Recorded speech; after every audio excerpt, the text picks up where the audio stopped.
ဒီတစ်ခါပြောပြပေးမှာတော့ကျွန်တော်တငယ်ချင်းကိုယ်တိုင်ကြုံခဲ့ရတဲ့အဖြစ်အပျက်ပါသူကအစ္စလမ်ဘာသာဝင်တစ်ယောက်ဖြစ်ပြီးအတော်ကိုတဘောကောင်းတဲ့တငယ်ချင်းတစ်ယောက်ပါသူ့နာမည်ကမောင်ပြေးလို့ခေါ်ပါတယ်ကျွန်တော်တို့ကမူဆယ်မြို့45ကုန်းရပ်ကွက်မှာနေကြပါတယ်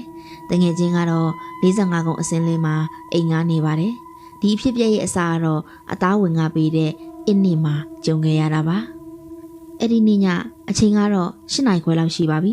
အမေရဲ့တငယ်ချင်းကအမေစီဖုန်းဝင်လာပြီးအမေသားနှစ်ပိတ်သာလာယူခိုင်းခဲ့ပါတယ်အမေကလည်းကျွန်တော်ကိုသွားယူခိုင်းခဲ့ပါတယ်ကျွန်တော်သွားယူမယ့်နေရာကတော့ဟိုနားရက်ကွက်ဖက်ပါညကလည်းမောင်နောက်ကလည်းကြာနေပြီဆိုတော့ကျွန်တော်တိတ်မသွားခြင်းခဲ့ပါဘူး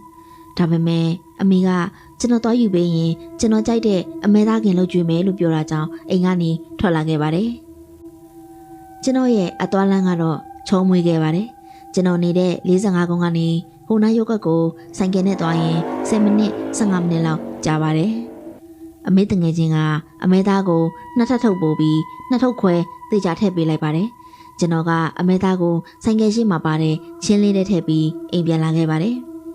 အိမ်ပြန်လာမှကျွန်တော်ရဲ့အကြောက်အဆုံးညကြီးစတင်လာပါတော့တယ်နာရီကိုကြည့်လိုက်တော့9နာရီထိုးနေပါပြီလမ်းမှာလည်းလူသူအသွားလာမရှိသလောက်ပါပဲကျွန်တော်တို့ဘက်ကတောင်ပေါ်ဒေသဆိုတော့ကုန်းတက်ကုန်းစင်းတွေလည်းပေါ်ပါတယ်ကျွန်တော်ဆိုင်ကယ်စီးနေရင်ကုန်းတက်တစ်ခုမှာဘိန်းပေါက်သွားတော့ကျွန်တော်တော်တော်ကိုစိတ်ဆင်းရဲသွားပါတယ်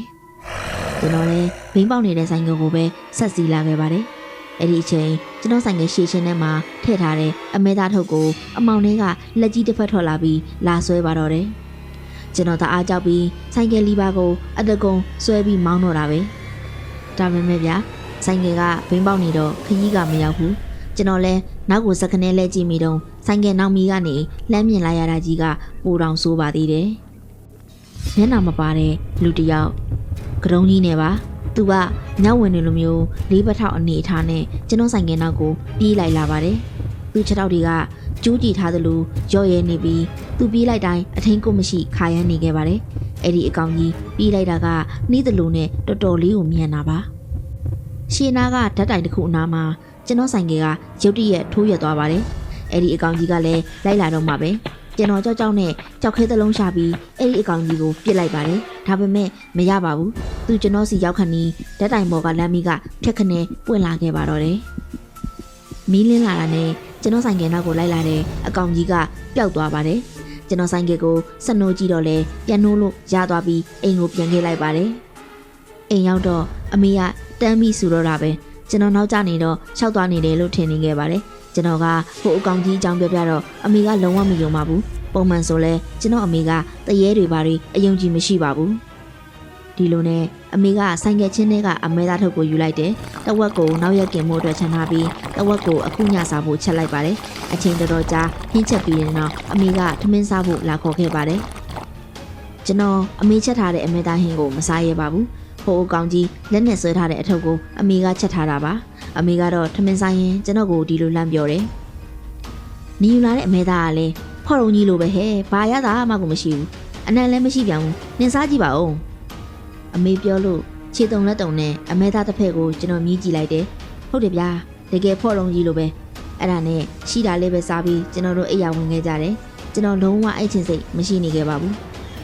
ညတစ်ခေါင်ကျော်2နာရီခွဲအချိန်လောက်အိမ်တကားဖွင့်နှံကြလို့ကျွန်တော်တိတ်တိတ်လေးထားပြီးကြည့်လိုက်တယ်